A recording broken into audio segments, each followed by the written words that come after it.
welcome to the West Fargo Public Library at Home Craft. So today we're going to go ahead and make chickens. It's going to be lots of fun. You're going to need a paper plate or a piece of paper you've cut into a circle. Regular paper or construction paper will work.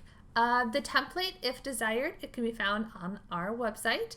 And then just pencils, scissors, coloring utensils, and glue of your choice. So to go ahead and get started, you want to take your paper plate and you're going to want to just fold it in half. So this is going to end up being the body of our chicken. So we'll have the head on one end and the tail on the other. Then you're going to either want to cut out the various pieces that we'll need or print out the template and use that. But you're going to need 2 wings, some tail feathers here and are folded, beak, which is also folded. We're going to need 2 feet, and then a couple of miscellaneous chicken parts. So you can see those here. So once you have all of those cut out and decorated, you're going to want to glue them on. So we'll be right back with that. Okay, so this is where you'll go ahead and glue everything on.